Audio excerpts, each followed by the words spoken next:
João 14, a partir do versículo 15, diz assim: Se me amardes, obedecerei aos meus mandamentos, e eu rogarei ao Pai, e ele vos dará outro Consolador, para que fique para sempre convosco. O Espírito da verdade, o qual o mundo não pode receber, porque não o vê nem o conhece, mas vós o conheceis, pois ele habita convosco e estará em vós. Não vos deixarei órfãos, voltarei para vós. Dentro em pouco o mundo não me verá mais, mas vós me vereis, porque eu vivo, vós também vivereis.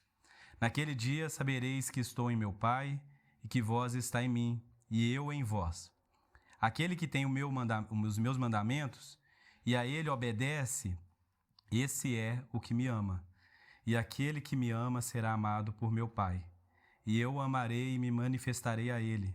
E Judas, não Iscariotes, perguntou-lhe: Mas como, Senhor, te manifestarás a nós e não ao mundo? Jesus lhe respondeu: Se alguém me amar, obedecerá a minha palavra, e meu Pai o amará, e viremos a ele e faremos nele morada. Quem não me ama não me obedece às minhas palavras. A palavra que estáis ouvindo não é minha, mas do Pai que me enviou. Essas coisas vos tenho falado enquanto ainda estou convosco. Mas o Consolador, o Espírito Santo, a quem o Pai enviará em meu nome, ele vos ensinará todas as coisas e vos fará lembrar de tudo o que vos tenho dito. Deixo-vos a paz, a minha paz vos dou. Eu não a dou como o mundo dá. Não se perturbe o vosso coração, nem tenham medo. Ouviste o que eu vos disse: irei e voltarei para vós. Se me amasseis, ficarei alegre, porque eu vou para o Pai, pois o Pai é maior do que eu. Eu vos digo isso agora antes que aconteça, para que quando acontecer, possais crer. Já não falarei muito convosco, porque o príncipe deste mundo está chegando, e ele nada tem em comum comigo. Mas faço aquilo que o Pai me ordenou, para que o mundo saiba que eu amo o Pai. Levantai-vos, vamos sair daqui. Feche seus olhos, vamos orar. Senhor Deus, essa é a sua palavra. Que o Senhor, Pai, hoje possa fazer com que essa palavra entre no nosso coração, que ela possa produzir fruto, ó Pai. Que nós possamos sair daqui, ó Pai, transformados, desejosos ainda mais de Te seguir, de Te amar, Deus. Nos ensina o que é viver essa vida de amor, de obediência. Que o Senhor possa formar a imagem de Jesus em nós. É o que pedimos. Amém.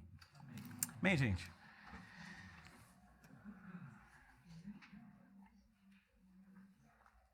Acompanha comigo aí a leitura novamente. João 14, 15 diz assim: Se me amardes, obedecei aos meus mandamentos. Obedecer é algo que é inevitável e é essencial ao discípulo de Jesus. Perceba bem e preste bem atenção, você que está aqui essa manhã e tem desejo de seguir Jesus, de se relacionar com Jesus, você que diz que ama a Deus, você que fala assim: eu sou cristão, eu amo a Deus. Se você não obedece a Jesus, você não ama a Deus. Você não é um discípulo de Jesus. Eu queria te alertar que você tomasse muito cuidado ao desejar andar com Jesus, porque você não pode banalizar o amor de Deus.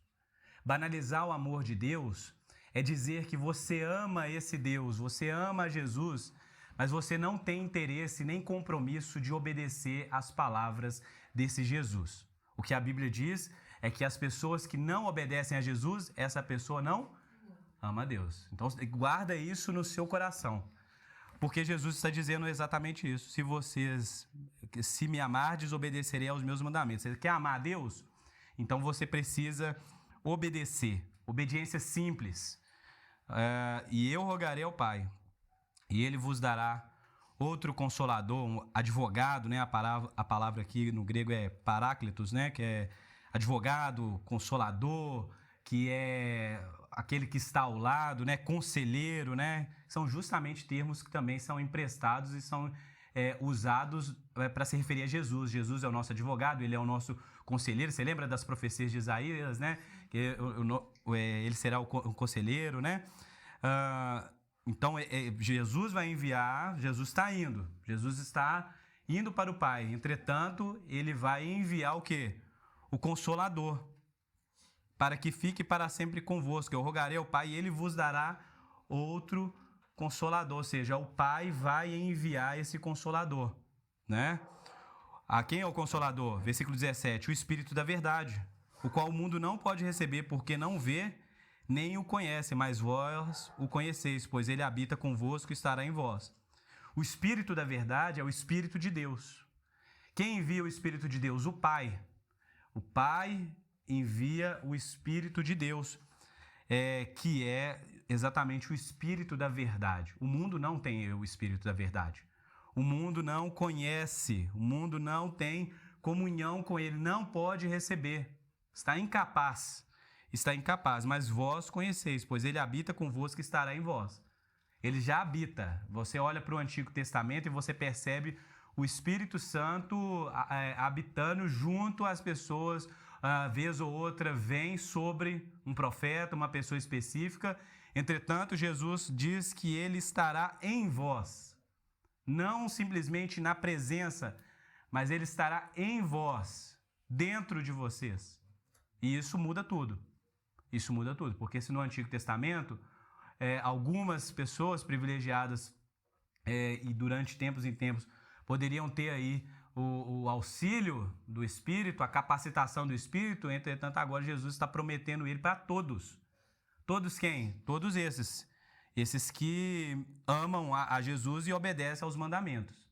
Essas pessoas, elas se tornarão moradas de Deus. É o versículo 18. Não vos deixarei órfão, voltarei para vós. Ou seja, Jesus não está abandonando os discípulos. A partida de Jesus, que a primeiro momento entristece alguns discípulos, não é definitivo. Eles não vão ficar sozinhos, eles não são órfãos. O que é um órfão? Um órfão é alguém que não tem um pai. É alguém que não tem alguém por ele. É aquela pessoa que é largada ao seu próprio caminho. Abandonado é o órfão. O mundo é órfão. Entretanto, os discípulos não. Os discípulos, eles estão amparados. Se agora, andando com Jesus, eles estão amparados por Jesus, nesse novo tempo estarão amparados pelo Consolador, o Conselheiro, o Espírito da verdade. Esse vai estar com os discípulos em todo o tempo. Não vai deixar eles órfãos, não vai deixar eles só. A certeza, a convicção cristã é que nós nunca estamos só. Se nós estamos no mais profundo abismo, lá tu estás. Se nós estamos nas alturas, lá também tu estás, Senhor. Se você passa algum momento de necessidade, de perseguição, de doença, de solidão, de pessoas, diante de todas essas coisas, continua Deus lá com você.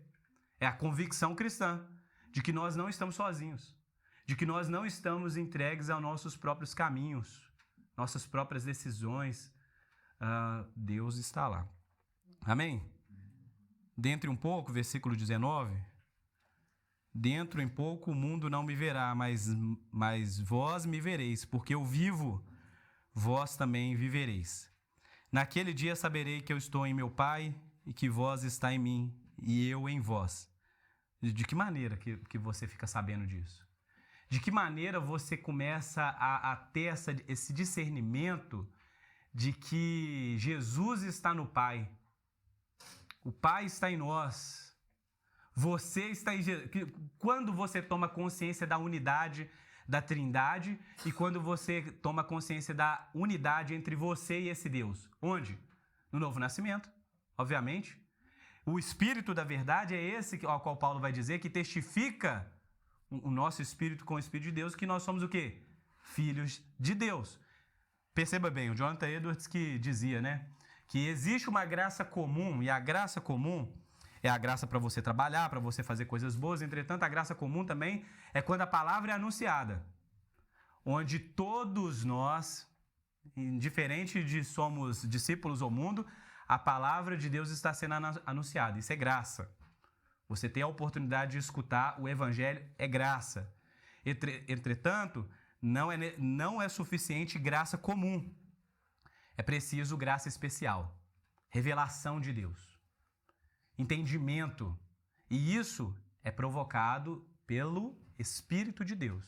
Lembra de Pedro dizendo para Jesus: Tu és o Cristo, o Filho do Deus vivo, bem-aventurado és Simão Bar-Jonas, porque não foi carne nem sangue que te revelaram, mas o meu Pai. Ou seja, que revelação é essa? Revelação especial, novo nascimento.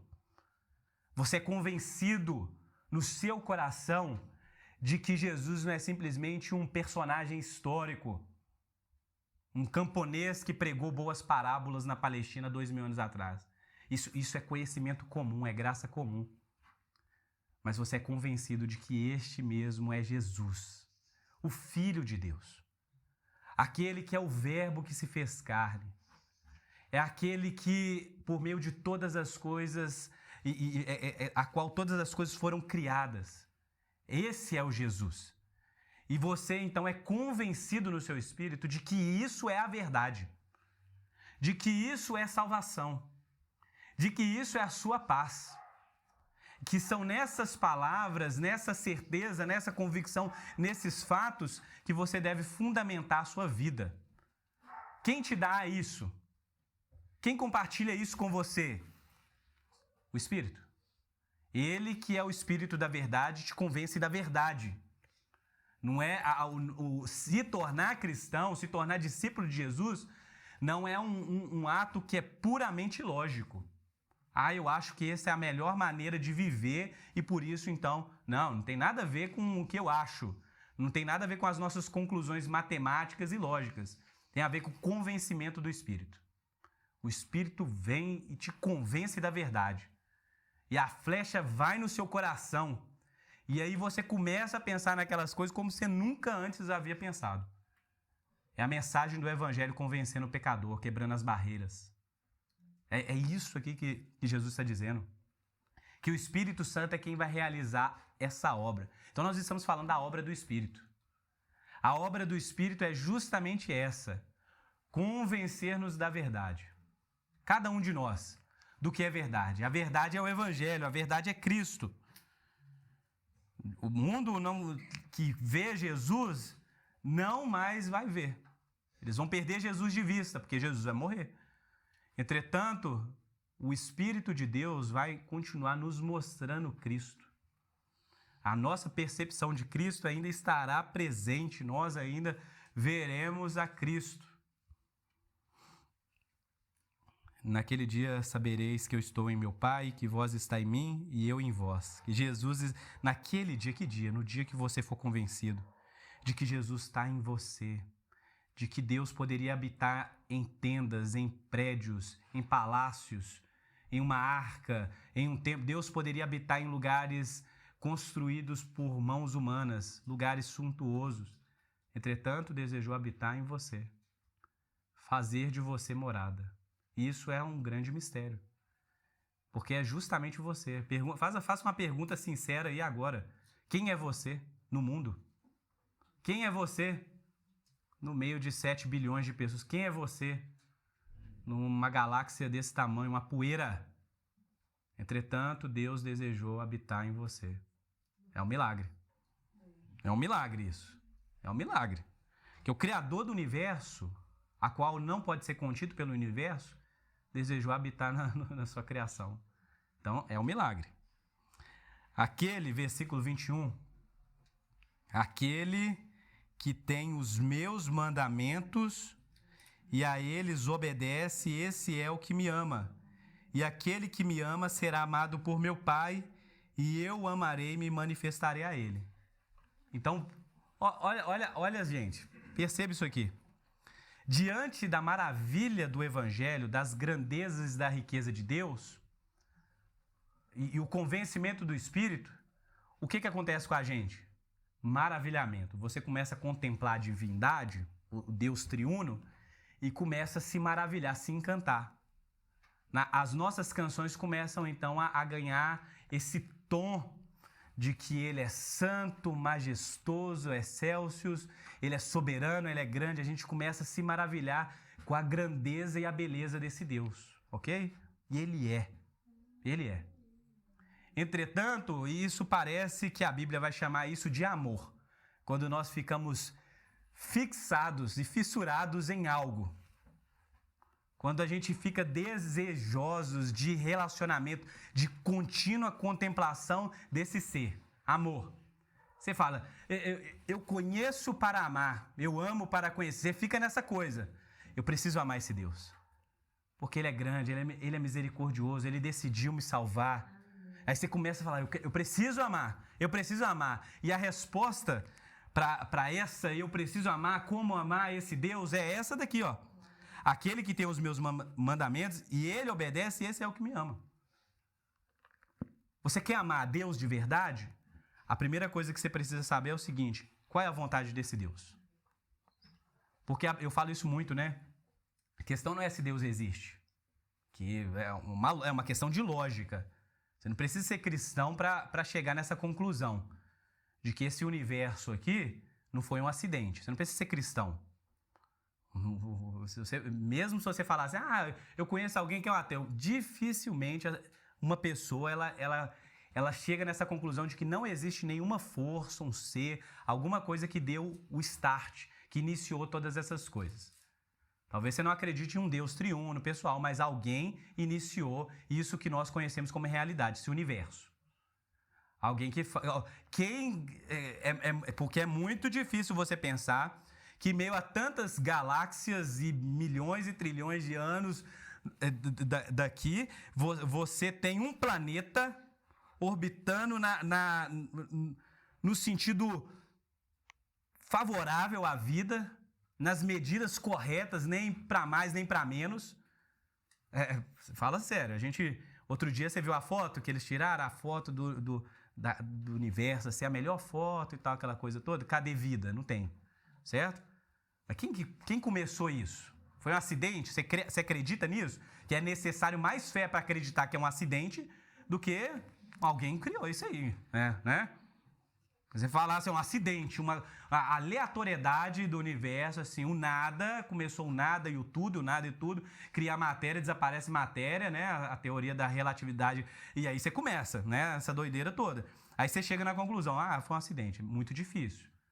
Uma pessoa honesta, um cientista honesto, é muito difícil ele admitir isso. Entretanto, nós sabemos que o Criador dos céus e da terra é Deus, a Trindade. Pai, Filho e Espírito Santo em ação contínua e transbordante, criando. É da natureza de Deus criar. Agora, então, a questão não é se Deus existe. Porque Deus existe, ok? Se Deus existe, qual é a vontade desse Deus? O que se passa na cabeça desse Deus? É a pergunta que o ser humano deveria fazer. Se Deus existe, quais são os planos de Deus? Porque vai que Deus existe, Ele criou tudo isso e Ele não gosta de mim. Entendeu? É para você entrar em parafuso.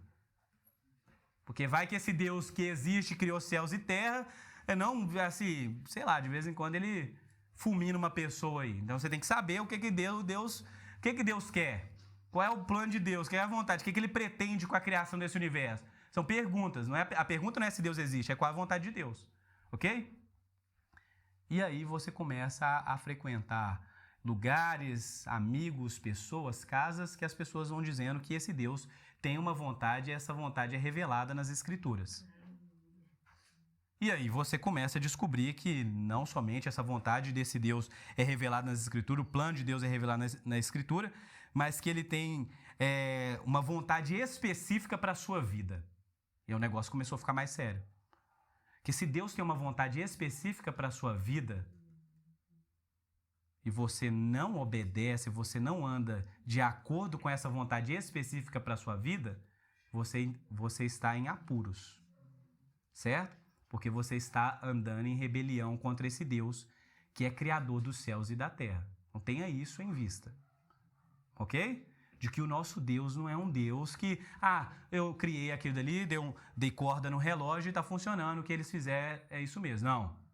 Deus tem uma vontade, a sua vontade está bem sinalizada em toda a Escritura. Então Deus tem uma vontade para a sua vida, ok?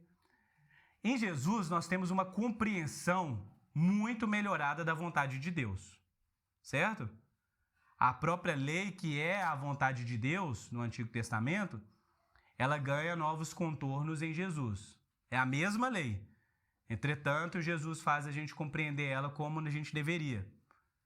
A vontade de Jesus está expressa diante dos nossos olhos. Em cada ensinamento, quando você se assenta no monte para escutar o sermão de Jesus, lá está a lei de Deus.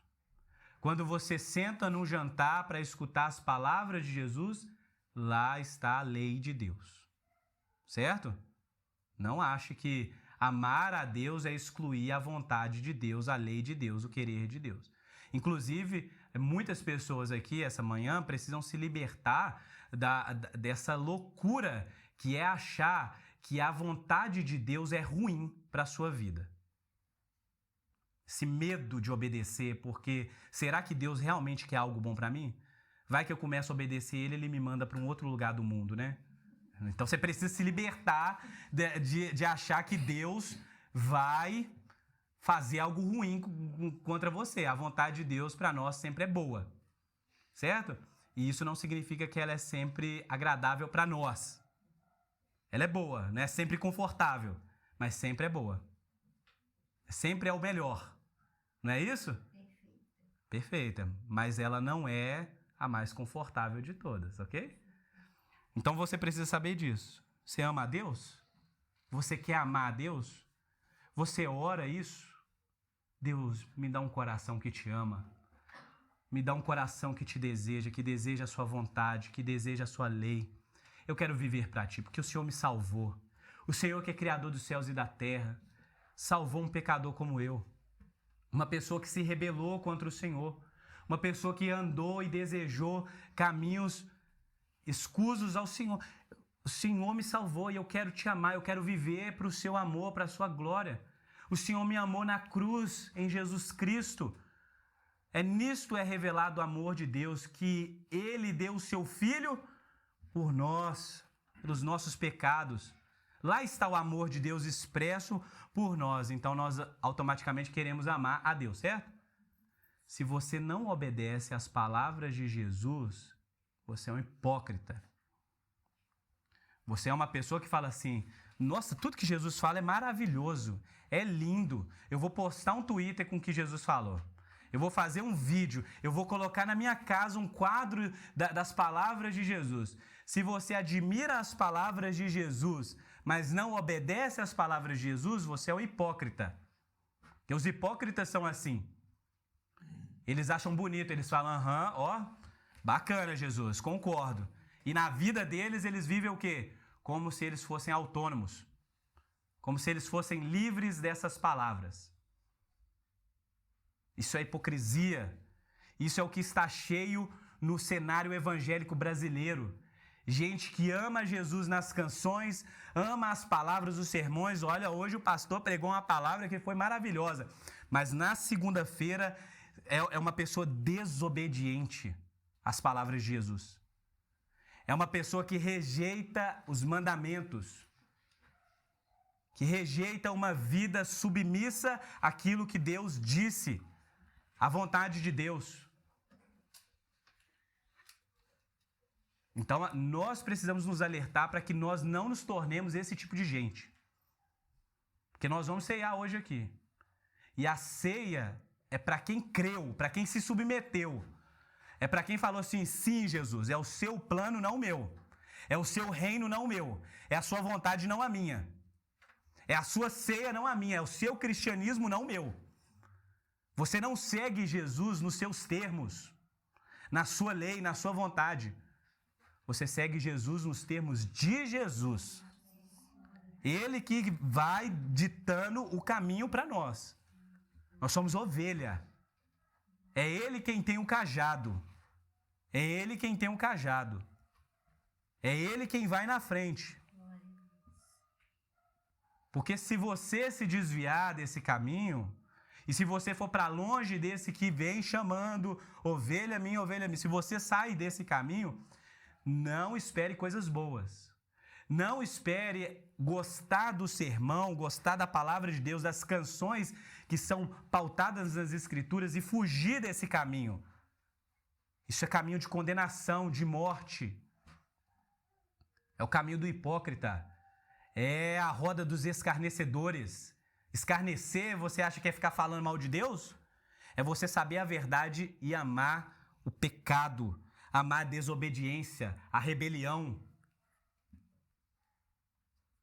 Então eu sei que parece que hoje o negócio ficou mais sério aqui. Me desculpe, em certa medida, os visitantes, tá? Mas é isso. É o que Deus está ministrando para a nossa igreja. De que nós não podemos dizer que nós amamos a Ele e a nossa vida ser o oposto daquilo que nós dizemos e declaramos. Que nós cantamos eu amo a Deus e a nossa vida é uma vida de rebelde. De uma pessoa que está sempre buscando infringir a lei. Perceba bem, eu não estou falando de pecado ocasional. Eu estou falando de uma decisão que você toma no seu coração. De que eu sei o que é a verdade, mas eu escolho a mentira. Eu escolho o erro, eu escolho o engano. Não estou falando de pecado. Então você, meu irmão, você precisa trazer a sua mente, o seu coração para a seriedade disso que está sendo pregado aqui. Se decidir.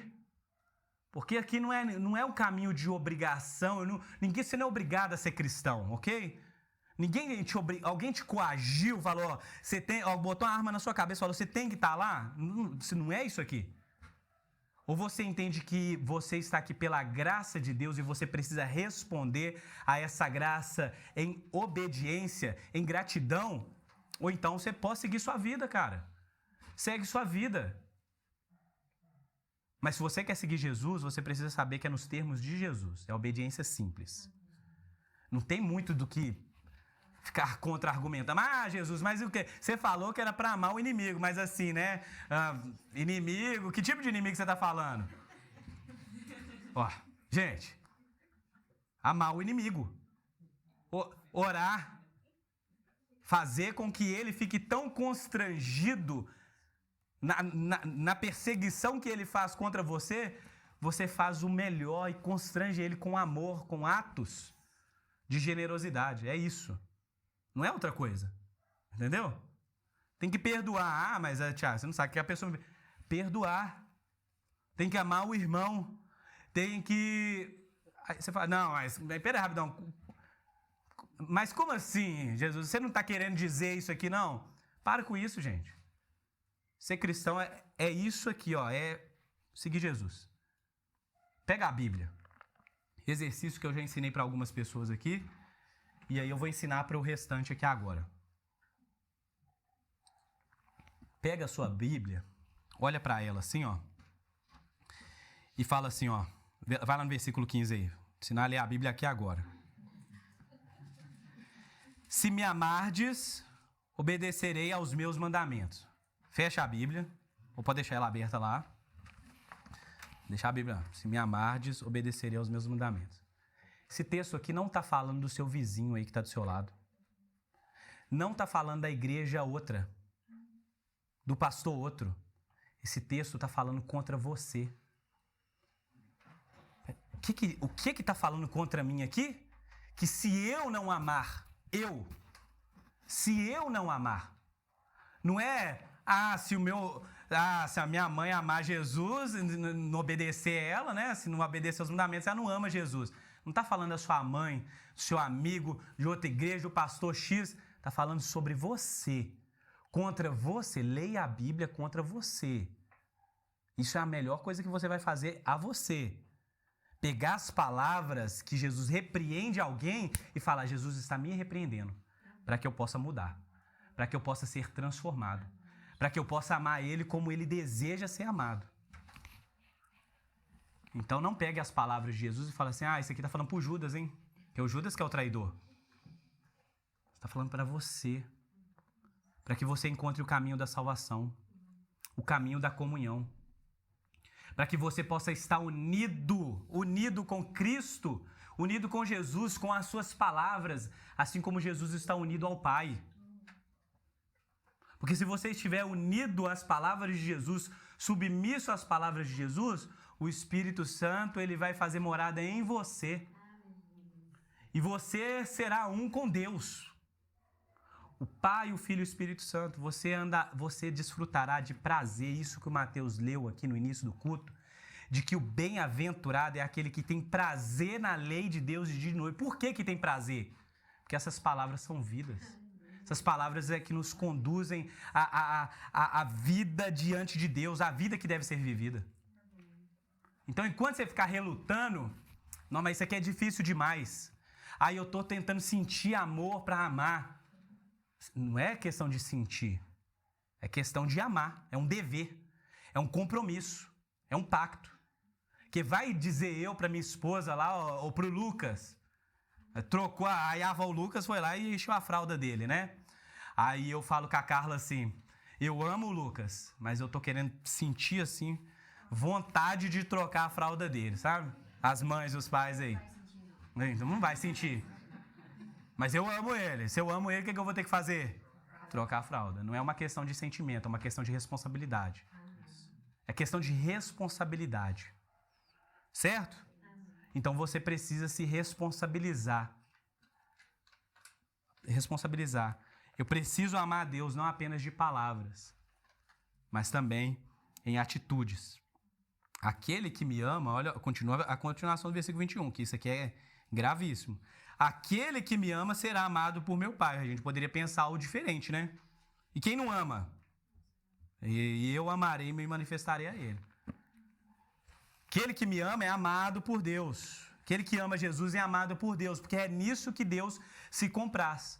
Em ver pessoas salvas, pessoas que foram alcançadas pelo Evangelho amando a Jesus.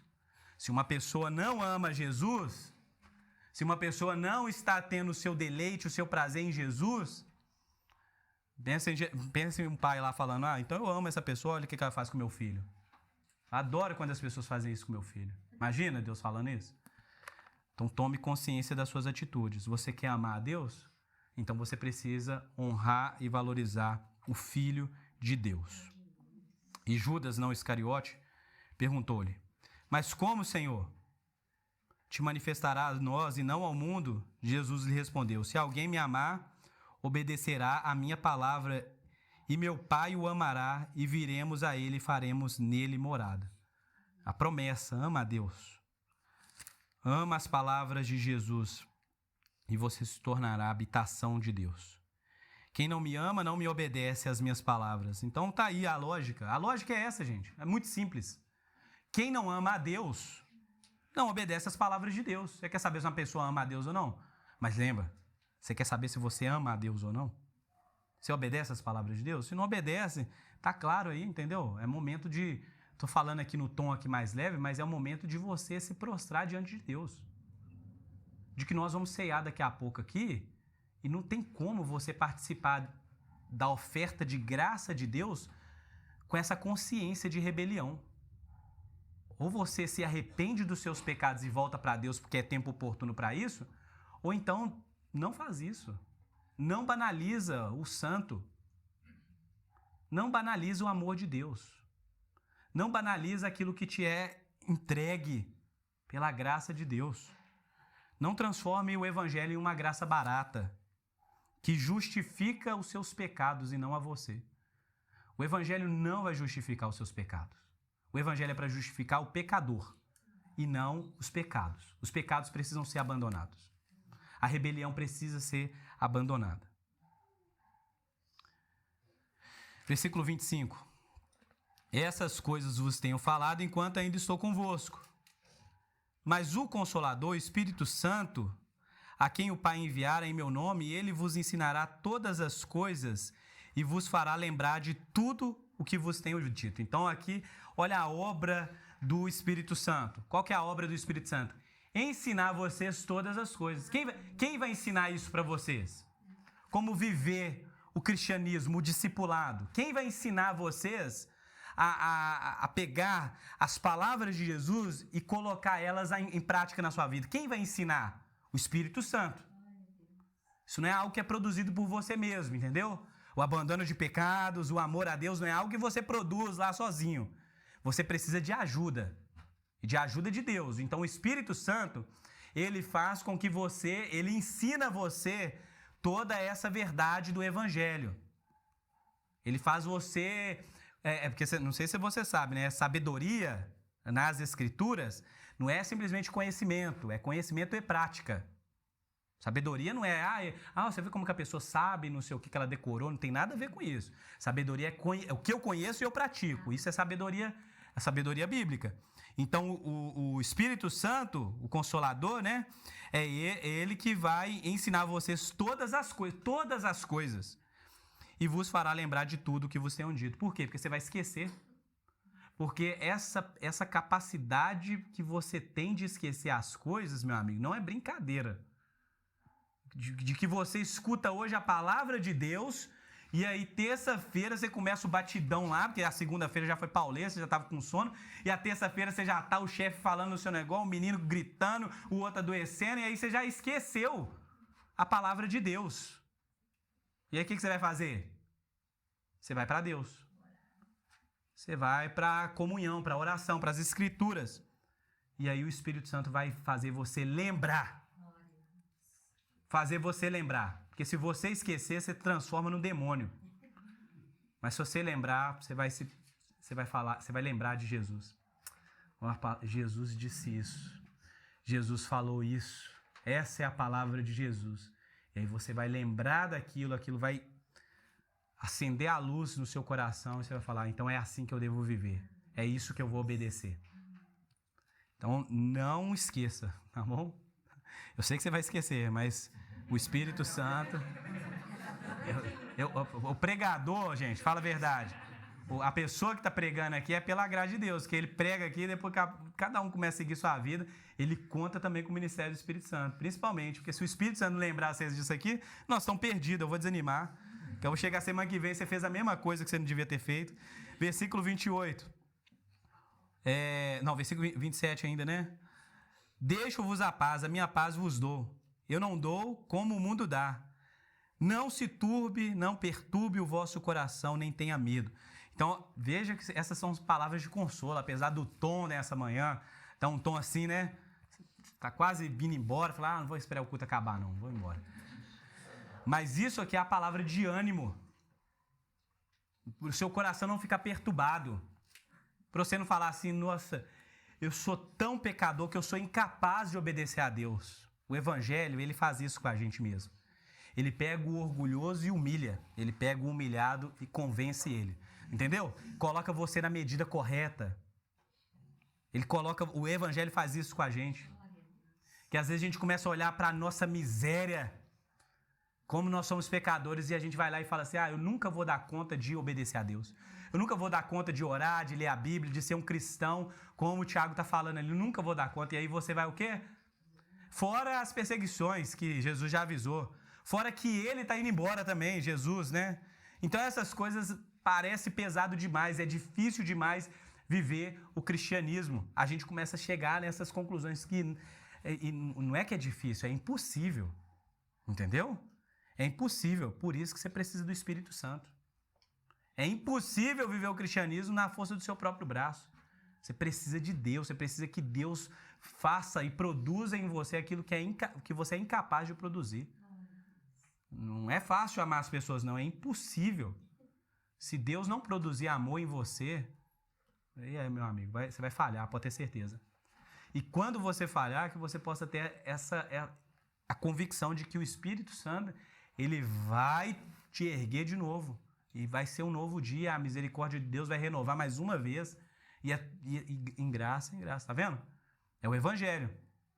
Então, o que você tem que guardar aí no seu coração aí? De que Jesus está deixando a paz dele. Então, quando a gente cumprimenta assim, um ou outro, né? Paz do Senhor Jesus, a gente não sabe a riqueza que existe nisso. Porque é isso que Jesus fala. Eu estou deixando com vocês a minha paz. Não é a paz como o mundo dá. O mundo, ele vai te dando pequenas seguranças, né?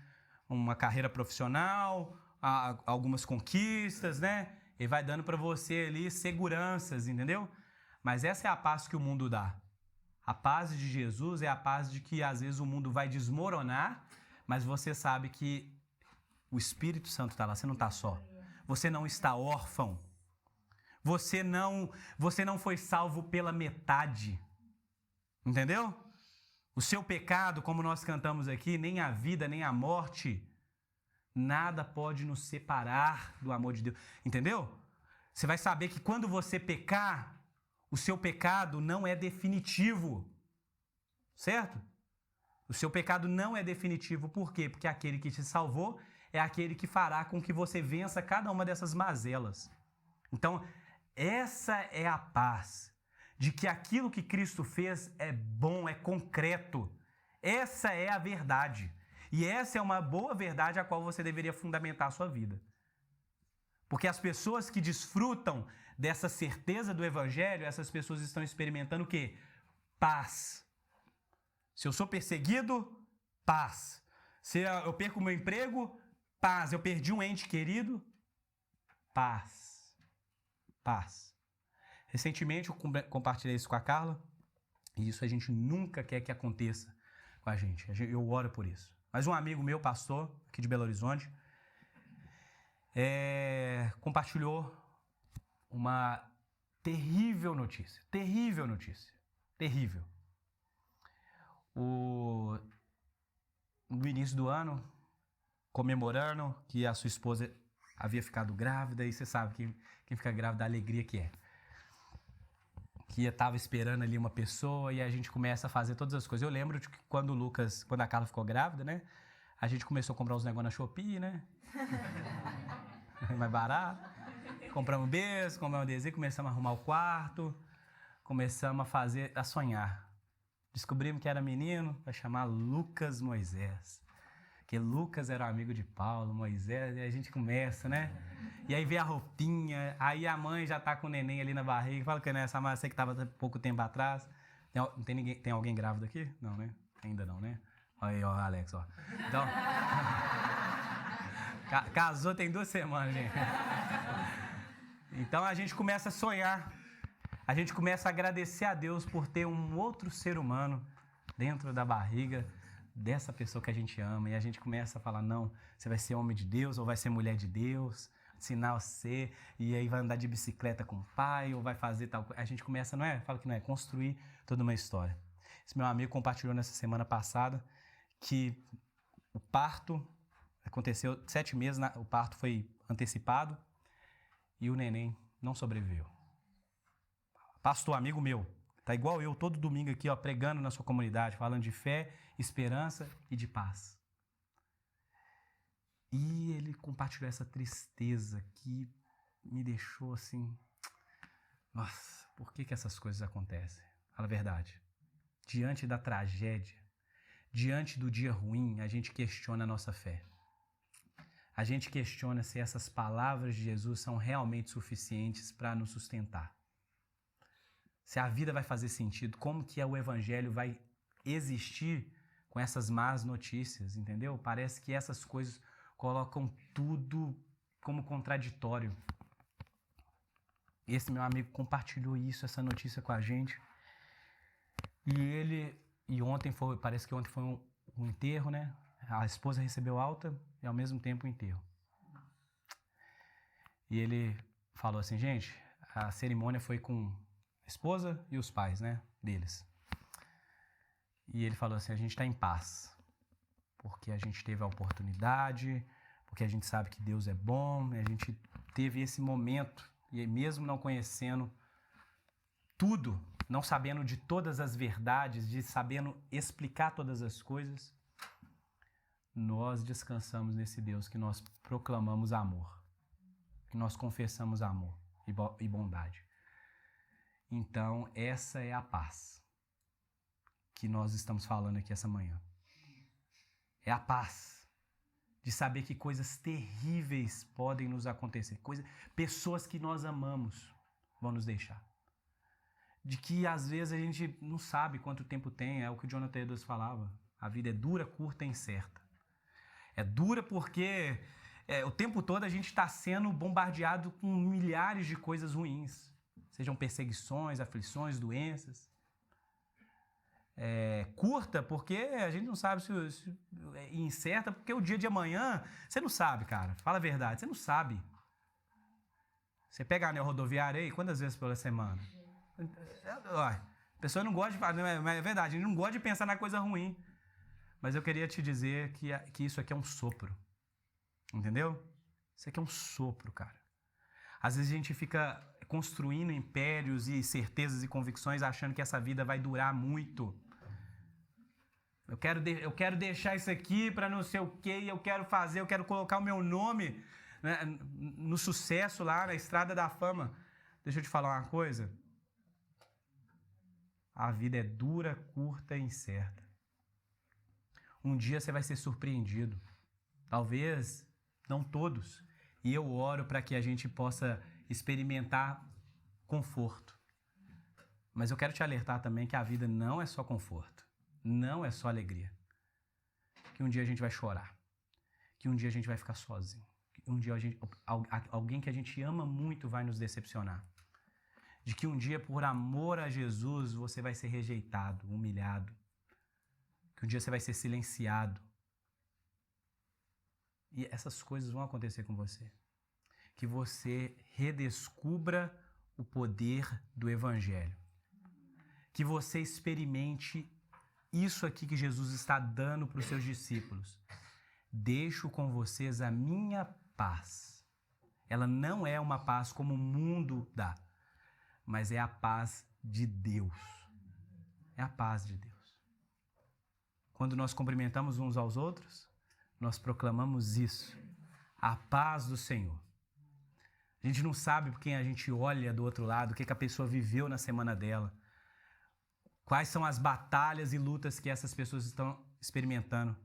Mas quando ela escuta um outro cristão dizendo a paz do Senhor, é essa paz que essa pessoa proclama, a paz do Evangelho, a paz do reino de Deus, da certeza de que nós pertencemos a esse Deus, corpo e alma. Cada célula do seu corpo pertence a Deus. Você pertence a Jesus? Você entregou sua vida a Cristo? Você falou com Jesus, Jesus, você me salvou e eu te amo, eu vou viver para você e tudo que eu tenho é seu. Então tudo que você tem é de Deus mesmo. E tenha essa certeza, essa convicção que é um paradoxo. Por mais que eu possa ser abandonado, por mais que coisas ruins aconteçam comigo, eu sei que todas as coisas cooperam para o meu bem. E não é, como eu disse, não é para o meu conforto, é para o meu bem. Porque bem e conforto são coisas diferentes. Certo? É igual a mãe da gente que fazia a gente comer umas coisas lá que a gente não gostava, mas era pro nosso bem. Mas o Evangelho é muito maior, não é a comida ruim. É a comida que a gente às vezes não está preparado, mas é pro nosso bem. Por isso que Deus trata de maneira tão peculiar com os seus discípulos. Porque Ele está trabalhando para o bem, para a paz de cada um desses discípulos. Versículo 28. Ouviste o que eu vos disse, irei e voltarei para vós. Se me amasseis, ficareis alegre, porque eu vou para o Pai, pois o Pai é maior do que eu. Então, não é momento de tristeza, apesar de Jesus falar de algo terrível, que é a sua morte. Não é momento de tristeza, é momento de alegria. Porque é por meio do sofrimento de Cristo que nós experimentamos alegria. É a morte dele que nós experimentamos vida. Então, às vezes, coisas ruins acontecem à nossa volta, não é para a nossa tristeza, apesar da gente entristecer. Mas a gente precisa ter isso em mente, de que Deus está trabalhando, Deus não parou. Deus não perdeu o controle de nenhuma das coisas. Então não é momento de tristeza. Se vocês amassem a Deus, vocês iriam se alegrar, sabendo de que Deus é soberano sobre todas as coisas e sobre todos os fatos da história. Deus é soberano. Isso não é simplesmente uma palavra bonita. Deus é soberano. Nada do que acontece foge do controle desse Deus. Quando você desenvolver a sua teologia a respeito da soberania de Deus, você vai andar mais em paz, confiante. Você vai acontecer uma coisa ruim com você, você vai ficar triste, você vai ficar angustiado e você vai lembrar, mas Deus é soberano. Deus é bom. Ele é amor, Ele me amou. Versículo 29, eu vos disse isso agora antes que aconteça, para que quando acontecer, possais crer. Então Jesus nos antecipa que o mundo é duro, que as coisas ruins podem acontecer, de que ele vai ser morto. Ele antecipa isso, para que quando acontecer, você não seja pego desprevenido, porque Deus não é. Quando coisas ruins acontecem à nossa comunidade, ao cristão, às pessoas, fique sabendo que Deus não foi pego desprevenido, Ele sabia. Que você saiba disso também. Já não falarei muito convosco, versículo 30, porque o príncipe desse mundo está chegando e ele nada tem em comum comigo. Mas faço aquilo que o Pai me ordenou para que o mundo saiba que eu amo o Pai. Levantai-vos, vamos sair daqui. Então Jesus sabe que o príncipe desse mundo está para agir. Entretanto, Jesus não tem nada a ver com ele, não tem comunhão nenhuma. Não tem nada a ver. Mas está chegando o tempo que ele vai começar a agir. Mudando o coração dos líderes daquele tempo. E a gente sabe que o caminho da crucificação se aproxima. Caminho de trevas. Onde parece que Satanás está vencendo. Mas Jesus não tem nada a ver com eles. Deus está trabalhando em uma outra coisa. Apesar de usar essa situação como algo favorável ao evangelho e a nós, tem aí também. Deus é soberano. Nós vamos ver isso nos próximos adiante. Deus é soberano. Deus é soberano. Então é necessário então que agora comece de novo uma nova caminhada com Jesus, porque Jesus vai compartilhar outras riquezas. Então perceba bem, gente, nós estamos aqui no final do ministério terreno de Jesus. Jesus começa a falar coisas que são importantíssimas. Então que você, ao longo dessa semana, revisite os textos que nós lemos aqui. Pega a sua Bíblia lá. O que o Tiago está pregando lá? João 14, 15. Mas o que aconteceu João 13, João 14? O que vai acontecer João capítulo 15? Entra na história. Entra no texto bíblico e perceba o que Jesus tinha tão importante para compartilhar com seus discípulos. Eu quero escutar também, porque isso vai ser fundamental para a jornada pública dos discípulos após a morte de Jesus. Isso é fundamental para a nossa vida como igreja, para o nosso entendimento de quem Deus é, de quem nós devemos ser nesse mundo. As palavras de Jesus, essas palavras de Jesus aqui, são fundamentais, são essenciais para um cristão. Então que você possa conhecer bem essas palavras. Não se turbe o vosso coração. Não fiquem desanimados. Não parem diante das circunstâncias. Vocês têm uma missão. Essa missão é maior do que vocês. Nós sabemos que Jesus nos alerta sobre isso, de que Ele está edificando a sua igreja, Ele está chamando os seus discípulos, chamando pessoas, pecadores de todos os lugares. Por quê? Porque o reino dele, que foi inaugurado na vinda de Jesus, está se espalhando pelo mundo. Então, quem é você nessa história de Deus? Quem é você? Qual é o seu papel? Qual é a sua contribuição? Como as pessoas são alertadas da palavra de Jesus? Qual é a sua parte na igreja de Jesus? Então, você tem que tomar consciência sobre isso. Amém?